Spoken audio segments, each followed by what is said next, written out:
Assalamualaikum warahmatullahi wabarakatuh. Alhamdulillahirabbil alamin wassalatu wassalamu ala asrofil anbiya'i wal mursalin wa ala alihi wa sahbihi ajmain amma ba'du. Yang terhormat Bapak Al-Muntaqo dan teman-teman yang saya cintai dan saya banggakan, perkenankan saya di sini menceritakan biografi Ibnu Miskawayh. Nama lengkap Ibnu Miskawayh adalah Abu Ali Ahmad Ibnu Muhammad Ibnu Yakub Ibnu Miskawayh.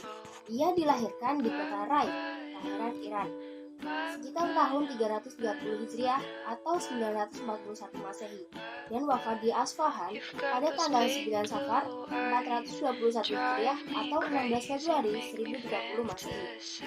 Ibnu Miskawayh adalah seorang cendekiawan Muslim yang berkonsentrasi pada bidang filsafat akhlak. Beliau adalah orang yang paling berjasa dalam mengkaji akhlak secara ilmiah. Bahkan pada masa dinasti Buwayi, dia diangkat menjadi sekretaris dan pustakawan. Untuk karya-karya Miskawayh sendiri, ia telah menyusun kitab Tahdhibul Akhlaq wa Tadhhirul Araq. Kemudian karyanya yang lain adalah Tartib As-Sa'adah. Buku ini berisi tentang akhlak politik. Ada juga Al-Mustafa tentang syair pilihan, Jawi dan Khirab tentang kumpulan ungkapan bijak, dan Asyaribah tentang minuman. Dalam bidang sejarah, karyanya Tajarib Al-Umam, yaitu tentang pengalaman bangsa-bangsa, menjadi acuan sejarah dunia hingga tahun 369 Hijriah. Karya-karya Ibnu Miskawayh dalam bidang etika dinilai jauh lebih penting daripada karya-karyanya dalam bidang metafisika. Bukunya Taharat Al-Araq atau Purity of Deposition, yang lebih dikenal dengan nama Tahdhib Al-Akhlaq atau Cultivation of Moral, menjelaskan tentang jalan untuk meraih kestabilan akhlak yang tepat dalam perilaku yang teratur dan sistematis. Konsep pemikiran Ibnu Miskawayh, gayanya yang menyatukan pemikiran abstrak dengan pemikiran praktis, membuat pemikirannya sangat berpengaruh. Terkadang Ibnu Miskawayh hanya menampilkan aspek-aspek kebijakan dari kebudayaan sebelumnya. Terkadang dia hanya menyediakan ulasan praktis tentang masalah moral yang sulit untuk diuraikan. Filosofinya sangat logis dan menunjukkan koherensi serta konsistensi. Konsep tentang Tuhan.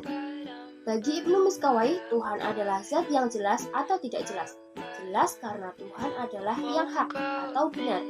Sedang tidak jelas karena kelemahan akal manusia untuk menangkap keberadaan Tuhan serta banyaknya kendala kebendaan yang menutupnya.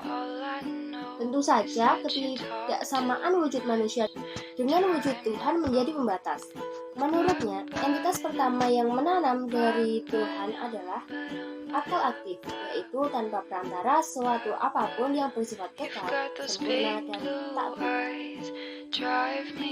Konsep tentang akhlak. Menurut Ibnu Miskawayh, watak itu ada yang bersifat alami dan ada watak yang diperoleh melalui kebiasaan atau latihan. Dia berpikir bahwa kedua watak tersebut hakikatnya tidak mengalami meskipun kita lahir dengan membawa watak masing-masing. Tetapi sebenarnya watak dapat diusahakan melalui pendidikan dan pengasuhan. Konsep tentang manusia. Menurut Ibnu Miskawayh, di dalam diri manusia terdapat 3 daya, yakni daya nafsu sebagai daya paling rendah, daya berani sebagai daya pertengahan, dan daya berpikir sebagai daya tertinggi. Dia sering menggabungkan aspek-aspek Plato, Aristoteles, Pythagoras, Galen, dan pemikir lain yang dipengaruhi filosofi Yunani.